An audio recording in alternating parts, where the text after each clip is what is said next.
Hello viewers, good morning. কেমন আছো সবাই? আশা করি সবাই ভালো আছো। তো আজকে সকাল থেকে ব্লগটা স্টার্ট করে দিলাম।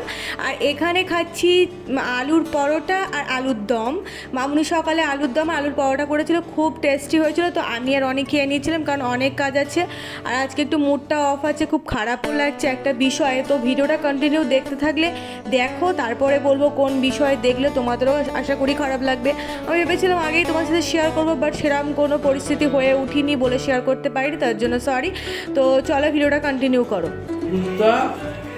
বাবার ঘুরতে আমি পড়তে যেতাম বাবা মাস্টারের কাছে, ওখানে গিয়ে বসে থাকতো আমার সাথে, আর বাবা মারে থাকে। আমার পড়া হয়ে যেত, তারপর আবার বেরিয়ে আসতো।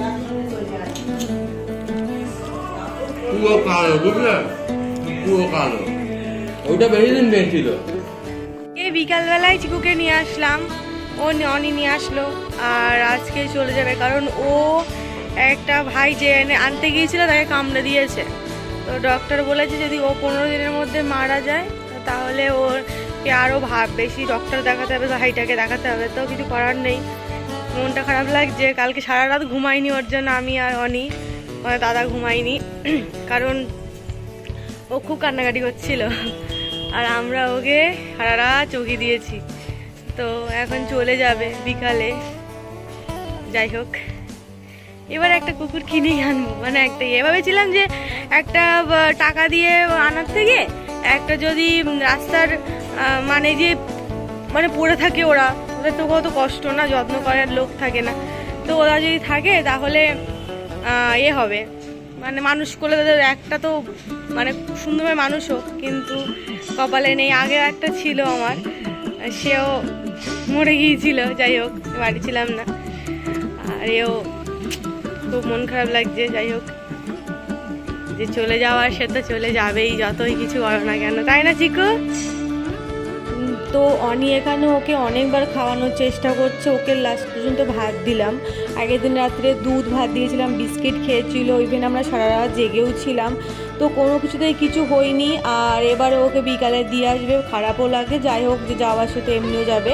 তো তারপর এখানে দুপুরে আজকে আমি রান্না করেছিলাম, মামুনি একটু বাড়ি ছিল না, একটু বেরিয়েছিল বলে আমি রান্না করেছিলাম। এখানে তোমার ছিম, মিতুলি, পেঁয়াজ কলি, হ্যান একটা ভাজা ছিল, ব্রোকলি ছিল, আর একটা ছোটো ছোটো মাছ দিয়ে তরকারি ছিল, কারণ বাড়ি অর্ধেকগুলো কি বাড়ি ছিল না, তো ওই জন্য ছোটোখাটো রান্না করেছিলাম। আর এখানে চিকুকে বিকালে নিয়ে চলে যাবে, তার জন্য আমি একটু সাথে দেখা করে নিয়েছি। ফার্স্ট টাইম ও মানে আসছে, মানে হাঁটছে এসে থেকে, কিন্তু সে থেকে হাঁটছে না, চলছে না, বাট খাচ্ছে অল্প অল্প করে। যা হোক, একটা প্রচণ্ড ভয় পেয়েছে ও, তো একটা ও ইচ্ছাকৃত কাউকে কামড়াতে তো যায়নি, তো চলে যাবে, কিছু করার নেই। তারপরে বিকেলবেলা ওকে নিয়ে যাওয়ার পরে আমি আর কিছু করিনি, একটু ঘুমিয়েছিলাম। আর দেন উঠে একটু রেডি হয়ে নিয়েছিলাম। চলো কোথায় যাচ্ছি দেখাই তোমাদের। আজকে যাচ্ছি একটা অনুষ্ঠানে, ওখানে ইনভাইট ছিল, আর তোমার অষ্টম পাহাড়, তো ওইখানে গিয়েছিলাম। আমি, বাপি, মামুনি আর পাশের বাড়ির মামিরাও গিয়েছিল।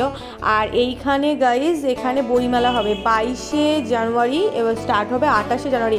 28 তারিখে কেশবদা আসছে, কেশব ফেমাস কেশব গায়ক আসছে, আরও সিরিয়ালের পর্ণা আসছে, অনেকে আসছে, আমিও তো দেখি না, অত জানি না।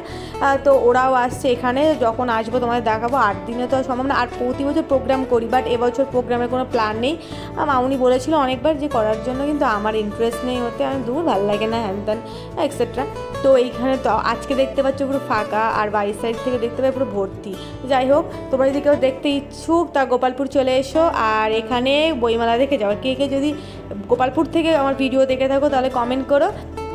আমি যাচ্ছি, তার সঙ্গে মামুনি, বাপি আর আমার দুটো মামি যাচ্ছে আজকে একটা অনুষ্ঠানে। চলো কথা বলবো। পিছনে গল্প করতে করতে গল্পটা শেষ হচ্ছে, রান্নাঘাটে যাই, গল্প করতে করতে আসছে না।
ঘন্টাখানিক ছিলাম আর এখানে একটু প্রসাদ খেয়ে নিচ্ছিলাম।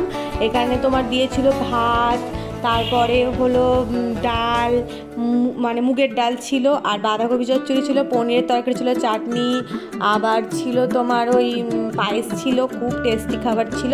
তো এখানে বসেছিলাম আর মামুনিও বসেছিল, বাপি ওই সাইডে বসেছিল। আর তো কেউ আমাদের বাড়ি থেকে যায় না, সবাই তো বাড়িতেই খায়, কিন্তু আমরা একটু যাই।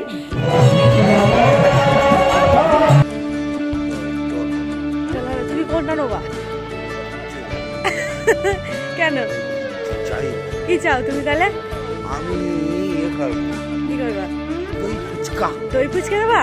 আমার কি, আমি তো অ্যাসিস্ট্যান্ট হবো বলি। আচ্ছা, আরে দই ফুচকা তুমি মালিক, ক্যাশিয়ার মামুনি?